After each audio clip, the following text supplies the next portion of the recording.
De acá en más. Con María O'Donnell. Un tutorial para tiempos complejos.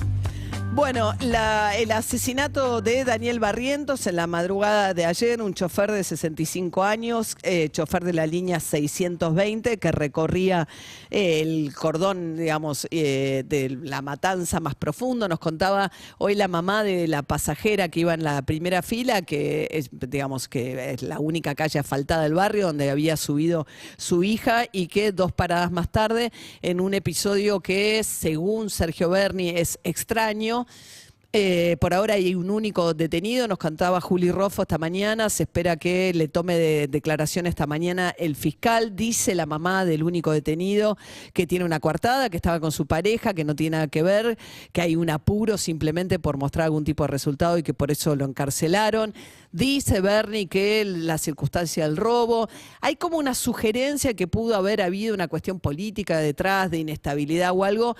porque señalan que no es un robo, digamos, que 2 autos para robar un colectivo a esa hora de la mañana, cuando van muy pocos pasajeros, por el tipo de arma que se utilizó y por lo rápido y lo inexplicable del motivo del disparo, digamos. Nunca hay una razón lógica, pero sí podés tratar de entender un desencadenante, alguna situación. Fueron muy pocos segundos, sube al colectivo alguien con la cara tapada, por lo que nos contaba la mamá de la pasajera, le roban la mochila a esta pasajera que estaba con su nena de 8 años en primera fila, y en una circunstancia en la que todavía están investigando si fue que se escapó el tiro o si le dispararon a quemarropa directamente, matan al chofer del colectivo y se bajan del colectivo.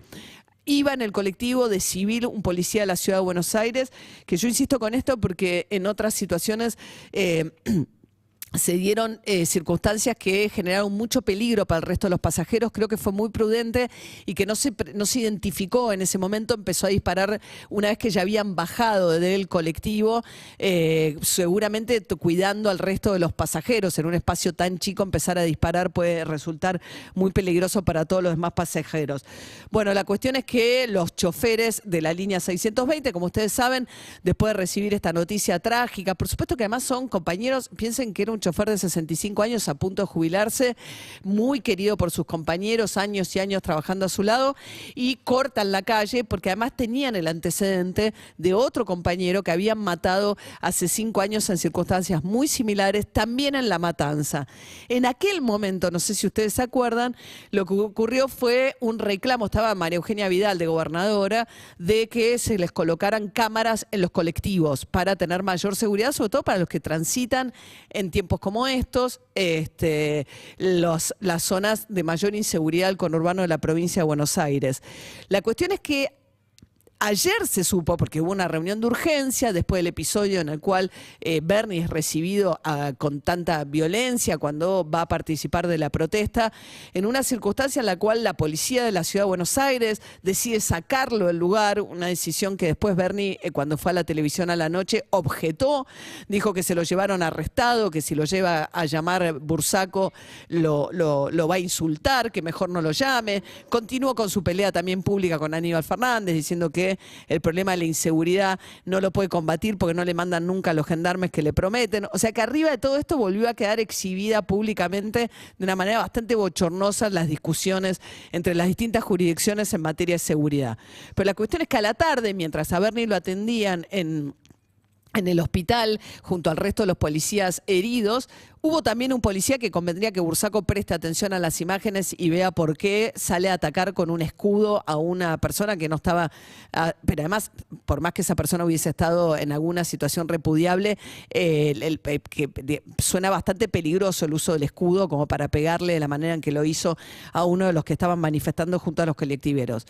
Pero la cuestión es que mientras lo atendían en el Churruca de Berni, se reúne de urgencia Kicillof con el ministro de Transporte y el titular de la UTA en la provincia de Buenos Aires. ¿Para qué? Para rever qué pasó con las promesas de hace 5 años, de circunstancias parecidas, de colocar las cámaras. Según se dijo, después vamos a tratar de profundizar en esto, aprueban un subsidio para los dueños de los colectivos, les dan 2.500 millones de pesos y resulta que aparentemente son muy pocas las unidades, un 25% las que efectivamente tienen las cámaras, pero no tienen el chip que permita montar un centro de monitoreo que sirva de algo en tiempo real para observar qué es lo que está ocurriendo y para eventualmente además tener material fílmico para poder reconstruir episodios como estos. La cuestión es que ese reclamo que vienen haciendo los colectiveros se activa con un crimen de hace 5 años, se pone en marcha, se paga parte del subsidio y recién ahora, según el ministro de Trabajo de Kicillof D'Onofrio, estaban empezando a avanzar con la implementación. Ayer se tiraron la culpa, por supuesto, Ritondo y Vidal contra la actual gestión respecto de quién tiene la responsabilidad por esa implementación trunca de la colocación de cámaras en los colectivos. A esto se suma una interna bastante violenta que está teniendo la propia UTA, por eso fue muy desordenado también la medida de fuerza que arranca con los colectivos de la zona oeste, después se suma también los colectivos de Dota que responden a Bustunduy, que es un hombre de Moyano que le viene disputando la conducción a el titular de la UTA, y se suma arriba algo que me parece que un poco me hace acordar a lo que pasó con la tragedia de Once de los trenes. Quiero decir que es el resultado de un sistema que funciona mal, que es el sistema de transporte de subsidio a los empresarios. Digamos, el área metropolitana tiene todo un boleto tremendamente subsidiado en comparación con el resto del país, porque desde el 2001, cuando arranca el problema, bueno, la salida de la convertibilidad, el estallido social, etcétera, y empieza el congelamiento de tarifas, se pasa a un régimen en el que ya no hay el modelo viejo. Hemos hablado alguna vez con Alfredo Sainz de esto, que es un experto en estos temas, periodista de consumo y de negocios,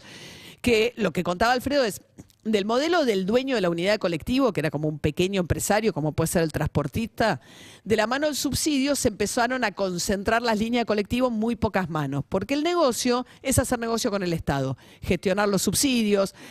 hacer plata con los subsidios, no ya prestarle un buen servicio al usuario, porque no cobran del usuario. Entonces, en lugar de subsidiar al usuario que lo necesita a través de la SUBE o lo que fuere, porque ahora además tenés esos mecanismos, le ponen plata a estos empresarios, que como vimos en el caso de los trenes, además terminó trágicamente con la falta de mantenimiento de esos trenes, porque no los controlan tampoco, y en el caso de los colectivos empieza el deterioro de las unidades, el reclamo al Estado por la falta de subsidios, y en este caso la falta de implementación de la colocación de las cámaras, porque todo ese sistema es un sistema que está muy pervertido, con los colectivos en unas muy pocas manos de empresarios que lo que hacen es negocios con subsidio del Estado. En este caso, la gran pregunta es qué pasó con los 2.500 millones de pesos que, según las autoridades de la provincia de Buenos Aires, ya cobraron esas cámaras empresarias para poner en marcha el sistema de cámaras en los colectivos.